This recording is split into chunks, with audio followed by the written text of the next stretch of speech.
అర్థం ఏంటంటే నాకు తెలిసి నల్లగొండ జిల్లా పార్టీ నాయకులు కార్యకర్తలు ఊహించలేదు కావచ్చు, ఊహించి ఉంటే ఇంకా కొంచెం ఎక్కువ పనిచేస్తున్నారు కావచ్చు. కానీ ఒక్కటి గుర్తుపెట్టుకోండి, ఒక్కొక్కసారి ఊహించని రిజల్ట్స్ వస్తాయి.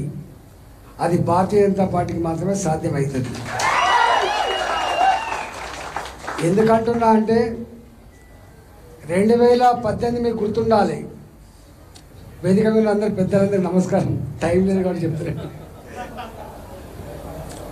అయితే నేను ఆ రోజు మంత్రిని కరీంనగర్లో. టీఆర్ఎస్ పార్టీకి ఆనాడు పార్లమెంటు పరిధిలో 7 ఎమ్మెల్యేలు గెలిస్తే వచ్చిన మెజార్టీ 4.5 లక్షలు. మేమన్నాం, ఇక్కడికి భారతీయ జనతా పార్టీ ఎక్కడిది, ఈ కాంగ్రెస్ పార్టీ ఎక్కడిది, పోటీ చేయడానికి ఎవరు వస్తారని చెప్పి మేము అనుకున్నాం. అందరూ రిజెక్ట్ చేయంగా మా బండి సంజయ్ గారు కూడా పోటీ చేస్తే నేనే ఆ జిల్లా మంత్రిని.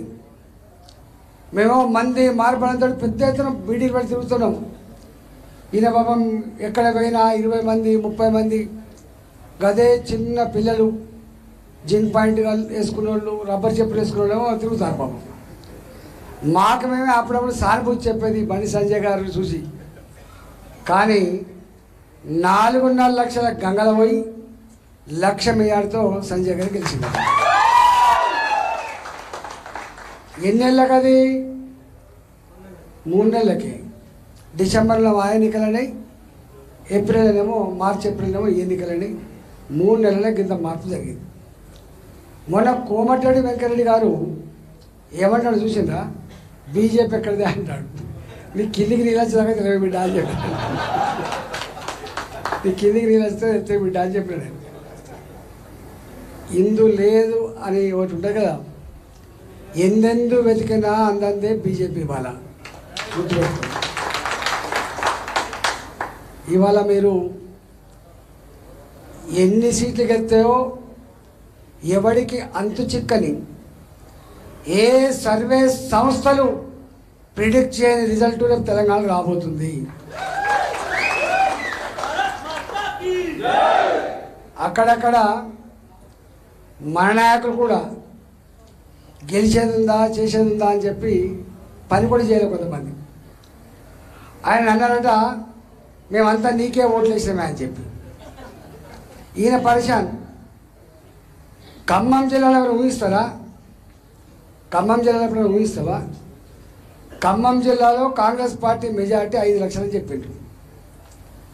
ఇవాళ ఖమ్మం జిల్లాలో నువ్వు గెలుస్తావా మేము గెలుస్తావా అనేటువంటి చర్చ జరుగుతుంది అక్కడ. ఎందుకు ఈ మాట అంటున్నా అంటే, ఎప్పుడు కూడా ప్రజల తీర్పును ఎవరు పసిగట్టలేరు. ప్రజలే అంతిమ న్యాయ నిర్ణేతలు. కాబట్టి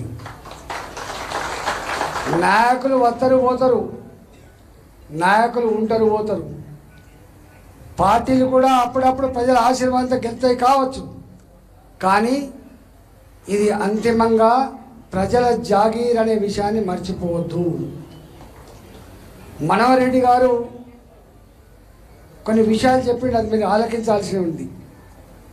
ఎమ్మెల్సీ ఎన్నికలు వచ్చినాయి ఇక్కడ, పట్టభద్రుల ఎమ్మెల్సీ ఎన్నికలు.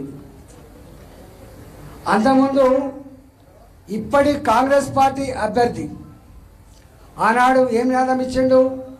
ప్రశ్నించే గొంతుకకే ఓటు వేయమని చెప్పిండు. అంతేనా? ఆయన ఆనాటి నినాదమే అది.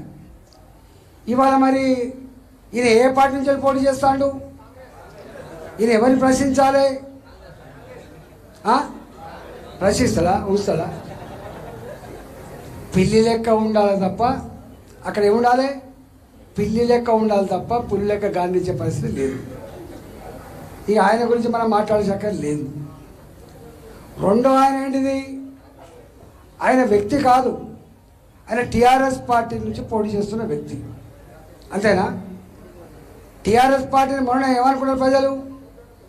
ఇప్పటిదాకా మా కళ్ళల్లో మట్టి కొట్టి ఇచ్చిన హామీలు అమలు చేయకుండా మోసం చేసింది కాబట్టే పొందబెట్టినాము అంటాను. ఇప్పటిదాకా మేము వస్తున్నాం మాట్లాడుకున్నాం. ఎమ్మెల్యేల మంచిగా లేదు, ఎంపీల మంచిగా లేదు.